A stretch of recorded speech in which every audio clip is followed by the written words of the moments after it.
Welcome back to the Classicladder basic tutorial for Linux CNC. In this lesson I'm going to be covering variable assignments and comparisons. And what these allow you to do is they allow you to pass information back and forth between Linux CNC in the form of integer or floating variable assignments. So to get started, I've gone ahead and I've created some net commands within my custom.hal file. In this case I'm using some digital I/O in the form of net command test in1 tying to classicladder.0.in-00, and that's going to tie to motion.digitalout00 within Linux CNC. So I'm taking a digital output and I'm sending it into Classicladder as a digital input using M64P0 and M65P0 to toggle it on and off. And then the test in-2 goes to classicladder.0.in-01 and ties that to motion.digitalout-01 utilizing M64P1 and M65P1. The next two net commands are just test_out-1 and test_out-2, which tie to classicladder.0.out-00, and they also tie to motion.digitalout-00 within Linux CNC.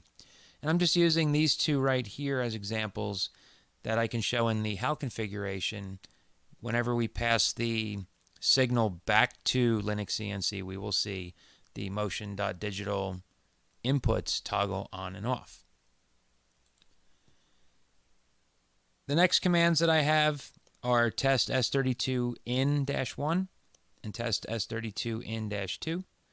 And those are tying to classicladder.0.s32in-00 and S32in-01. And what those do is they send integer values from Linux CNC into Classicladder that we can use to compare, store, and manipulate, and then send information back to Linux CNC using the next two net commands, test S32out-1 and test S32out-2, utilizing classicladder.0.s32out-00 and S32out-01. So to show you that a little more clearly, I'll open up Linux CNC.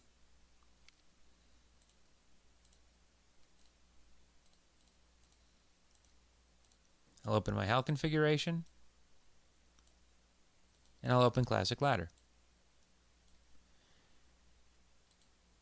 Inside of our watch list, we'll go to our pin section, Classicladder 0, and we'll add the two inputs, the two outputs, and also we'll add the S32 inputs and the S32 outputs that we want to watch.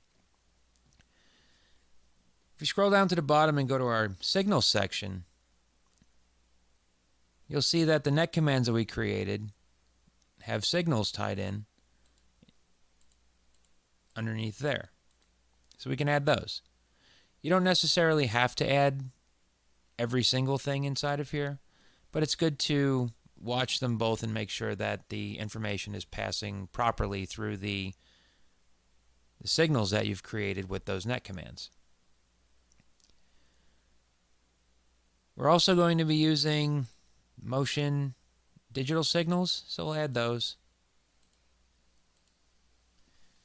And if I go to the Show tab up here, inside the signal section, if we click on each of the signals that we create, we can see that the information that we've added to our HAL file is inside of each of the signals that we create.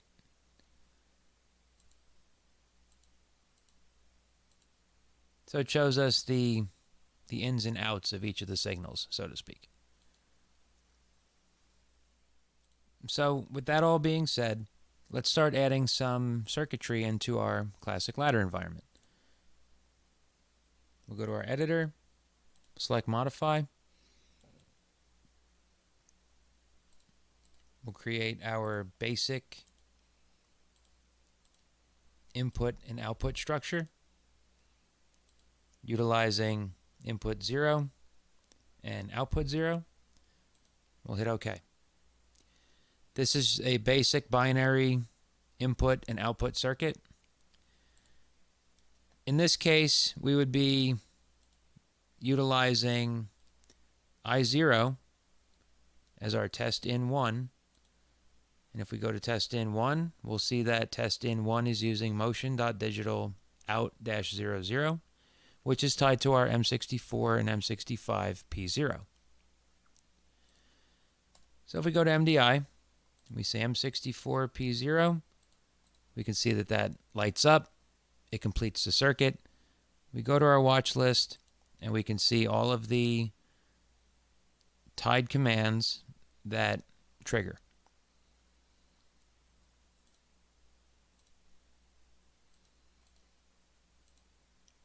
We use an M65 to disable the input, which then disables the output, turns those signals back to false.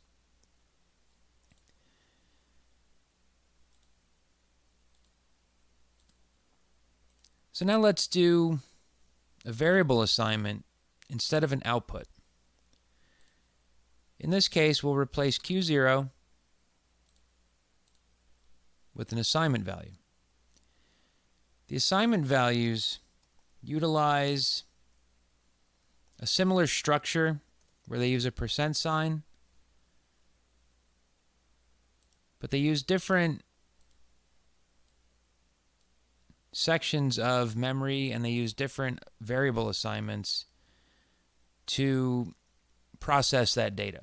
So in the case of variable assignments and comparisons, we're not using I0 and Q0.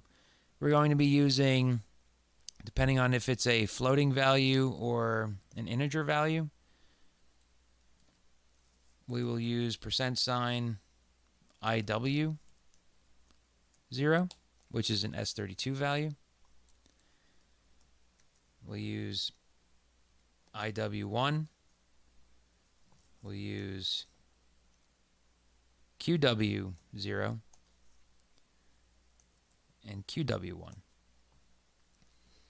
And you can see that there's a similarity where an I is an input and a Q is an output. But in the case of IW and QW, those are S32 values. Those are integer values. In the case of floating values, we would use IF0, and we would use QF0, or whatever floating input or output value you want to assign or look at. So now that we have our assignment box here, let's talk a little bit about arithmetic expressions. Inside of the Classicladder documentation on LinuxCNC.org, there's a little breakdown of all of the arithmetic expressions you can use within Classicladder. We can use standard math symbols. We can use less than, greater than, less than or equal to, greater than or equal to, or not equal. We can do grouping. We can use exponents, modulus, and or absolute values, and average values.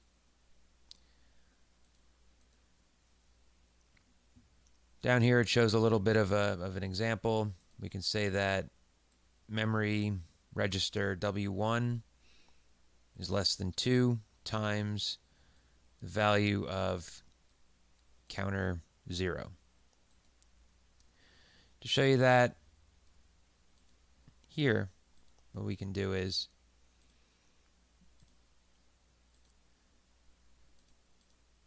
we can use this assignment box here to say QW0 is equal to 5.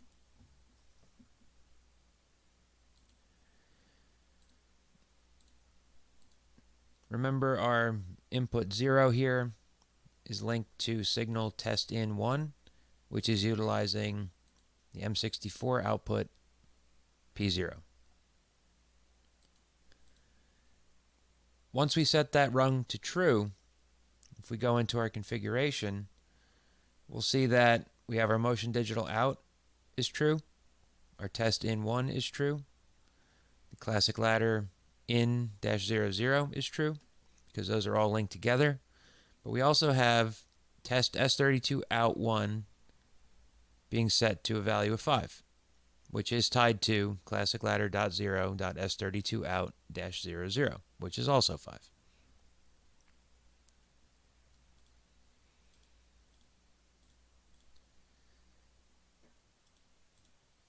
What we can also do is I'll change this to 3, but I'll add a comparison variable in line with the Classicladder input. And in that comparison variable, I will say IW0 is equal to, or let's say, equal to or greater than 2.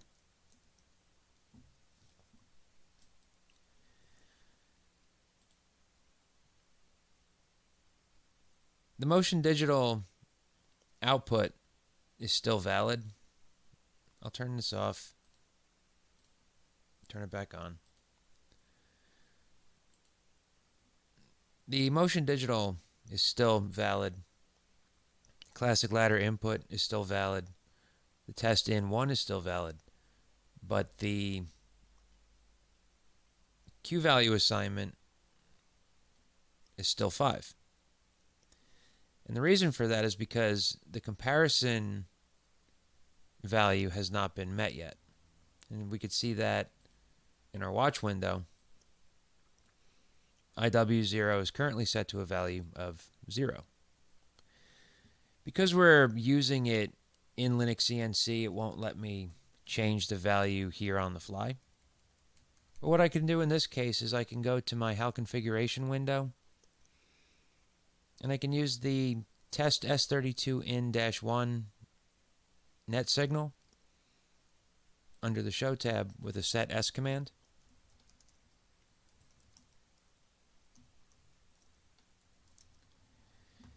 And the reason why I'm not using set P is because we did a net command inside of our HAL file. So that net command tied Classicladder S32 in-00 to our signal test S32 in-1. Had we not assigned this signal, we could use the set P command to actually set the pin value of the S32 pin directly to Classicladder. So we'll make that value a 2. And we'll see right away that the circuit is complete. And if I go to my watch window, we look right here, and the value has changed from 5 to 3.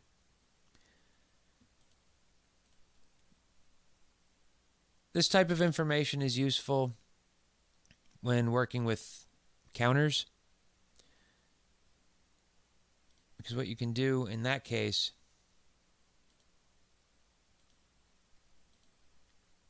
we can add a counter here.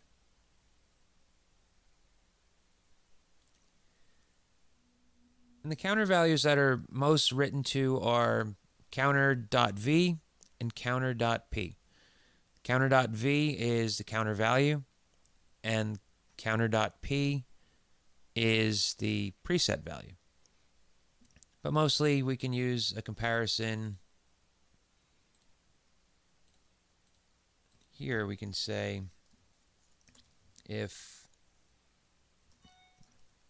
counter 0 dot v is equal to 5, and right now it's not, so therefore the circuit is not active. But if I modify and put an up count with an internal relay bit, and then in my vars I count up. As soon as the counter reaches 5, the comparison is met and the circuit completes. We can also use this for standard output.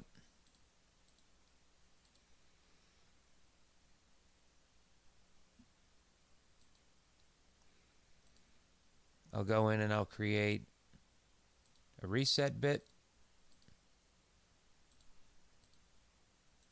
using B1. I'll use B1 to reset the counter value back to 0, which sets the output back to false. And then from there, we can start counting up. And we can see that the condition is met and the output goes true. The other way we can look at this comparison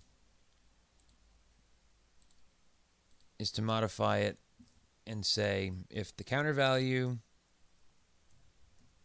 is not equal to 5. So right now, the counter is 5. The output from LinuxCNC to the input in Classicladder is still true, but the output is no longer valid. So if I go back to my VARs window,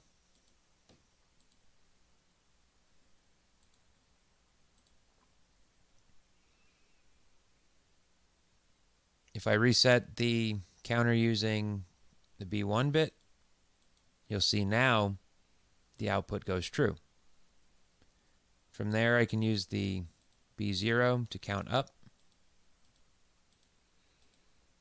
Once it reaches 5, it disables the output. Trigger it again, and the output goes true again, because it's no longer the value of 5. Another way we can do this is we can utilize the preset value of the counter inside of our comparison variable by modifying this value here from 5 to %, C0 dot P. So now what it's doing is it's comparing the preset value, which in this case, if we select the counter, is a preset of 5, or we can make it 10 or whatever the preset value is that we're going to need.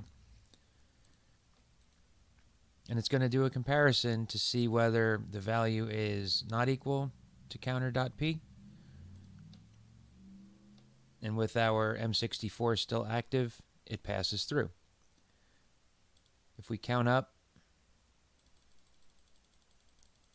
in this case to 10, you'll see that the comparison is now equal to 10 because the counter is equal to 10. So it's checking to see if the counter value is not equal to 10, and if the counter value is not equal to 10, it will pass the information. Once it reaches that value, it turns off. If we change it again to equals, and if I go in and make a reset for the count, I'll assign that to B1.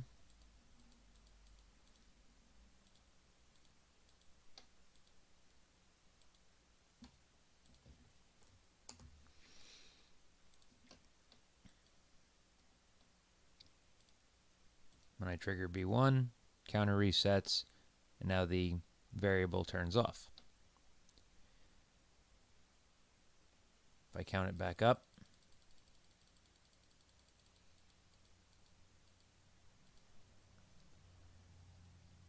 then the counter goes true, or the variable comparison goes true because the value is equal to the preset.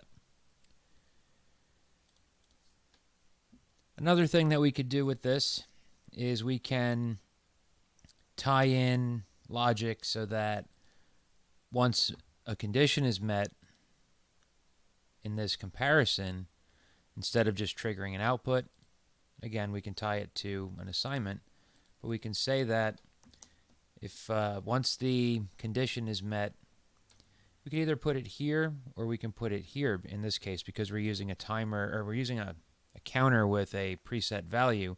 Once that value is achieved, then this D variable, or this D section of the counter, will light up true as well. So in this case, we could also put the assignment here. But we can try two different assignments. And in this case, once the value is equal to the counter preset,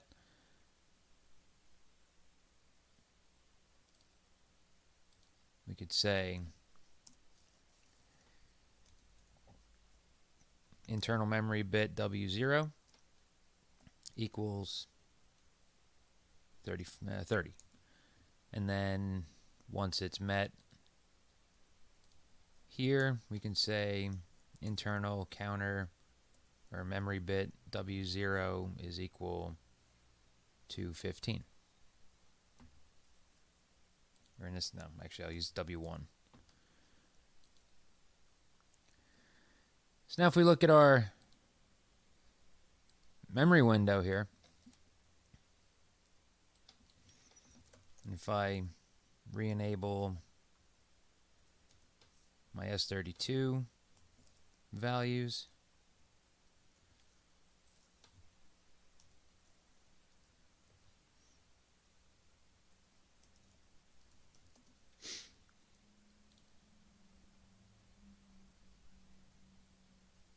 start counting up our counter here,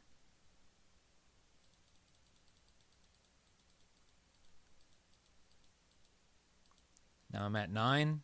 I still haven't passed any of the assignments yet, but if we look over right here, once the counter gets met, the assignments then trigger, and it sets the values in our memory locations. And we could do this with the S32 out pins as well. We can use the QW values to set outputs going back to LinuxCNC. You could do a lot of things with comparisons and assignments. I'm just touching the surface of what you would do with a situation like this. Another thing we can do is we can compare multiple counter values inside of a comparison to denote whether or not to trigger a response or not. So in that case, what I'll do, I'll create a new rung. I'll modify it. I'll insert a new counter. It creates counter number 1. Hit OK. I'll add a little bit more to it. I'll add a count up with another internal relay. We'll use B2.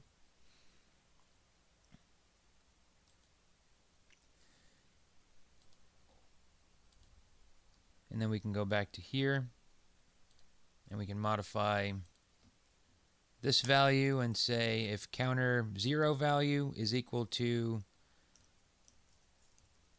counter 1 value, then pass the assignment.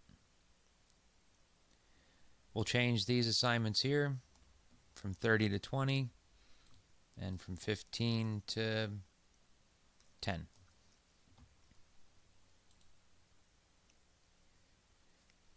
This counter condition is still met because I haven't reset it yet, so I'll fix that real fast.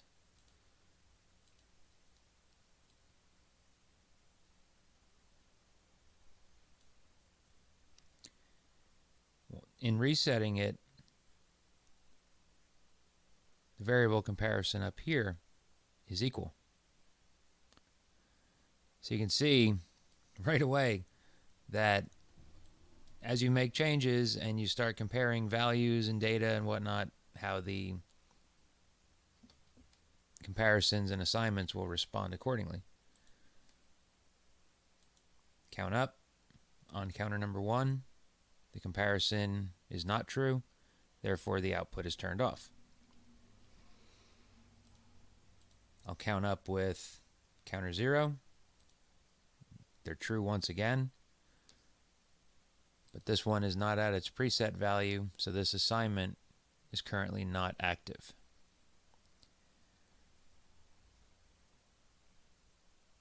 Count it back up to 10. This assignment becomes active. This one is not active because this counter is not equal to this counter. So we can count this one up. And then that top assignment becomes true. So you can see that there's a lot of power in these comparisons just by using the expressions of less than, greater than, equal to, not equal to, greater than, equal to, or less than, equal to. I haven't even touched base on using any of the other arithmetic expressions or anything like that. What I'm doing on one of my projects, my mini lathe project, is I'm using counters inside of Classicladder where one counter takes in the value of the current tool number, but it also compares that tool number to see if it's equal to tool number 0 or not. And by using comparison data, I can branch out into my ladder circuit. If the tool number is currently 0, I can have it branch to a routine that will 0 return the turret back to station number 1. If it's a value greater than 0,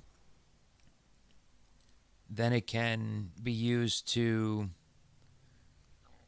set, store, and compare data between one counter and the other counter.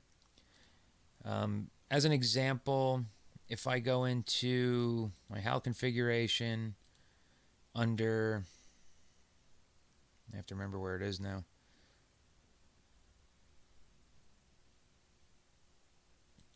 Under I/O control, all of the I/O control tool information that's in here. We have I/O control tool number, I/O control tool prep number, and I/O control tool prep pocket. These values are volatile, so when I pass a tool call, it will show up in prep number. If I have a tool in the ready position, let's try to do that here to show you. I'll do T1M6. So right now in our tool number, we have a value of 1, but in our tool prep number, we have a value of 0. If I say T2 without an M6, you'll see that our prep number and our prep pocket go to 2. When I command an M6, the tool change goes through, and the prep number and the prep pocket then go back to 0. So what I'm doing in my circuit is whenever the tool prep gets called, it stores it into one counter. The other counter has the current tool number. It compares to see if those tool numbers are the same. If they're the same, it doesn't do anything. But if they're different, then the turret will rotate in the proper direction until it passes the rotary encoder enough times to count up to the same number as the prep number, which gets taken away very quickly inside of here. So I have to store it into a local memory assignment, then use that local memory assignment to reestablish where it's going to go. I'm going to, once I button up the ladder logic, I'm going to do a video breakdown of the actual turret ladder logic that I'm using. But just to give you a brief example, this is something that I found was a little tricky to work with, because whenever I would have the prep number in the prep pocket and I had my ladder circuit working in the way that it was actually changing tools, my numbers would disappear before I had a chance to utilize them, and the turret would just keep spinning. It would just get lost and it would do some weird funky things. So to fix that, I was utilizing variable assignments, storing it to internal memory variables within Classicladder instead of having to deal with the volatility of these numbers disappearing before I had a chance to utilize them. So I hope that's a decent example of a good way to use counters, variable assignments, and comparisons to try and get what you're looking to achieve that LinuxCNC will not give you very easily without, again, ladder logic, or you can write your own HAL file to handle things in a much similar way. But I found that the available components for HAL didn't really lend themselves for the style of turret that I'm using on my mini lathe. The sequence of the encoder count didn't quite respond well to the carousel component or anything else that I had tried, and I was able to get through it with Classicladder. So I don't want to make this video too long. There's still a lot to cover. I'm only scratching the surface of variable comparisons and assignments, but I hope that this gives you a good jump start into this world to kind of give you some ideas of how to use them as building blocks for your projects. If you go back through the videos again and you follow them step by step, and you get to this point, you get to this video, you'll find yourself, if you play along with the examples, you'll find yourself learning more about Classicladder and how everything ties in through the HAL file, through LinuxCNC, through your HAL configuration. And you can use that in the real world scenarios, just like I have with my tool setters and my tool turrets, things like that. So again, thank you all for watching. If you haven't already, please be sure to like and subscribe. Help me around that 400 corner. On the build videos, I've been posting affiliate links for Amazon. So if you need to purchase any of the items that I'm using in my videos, please be sure to click on those description links so I can get my couple of cents for redirecting. And again, thank you guys all so much for watching and your continued support. Hope to see you soon.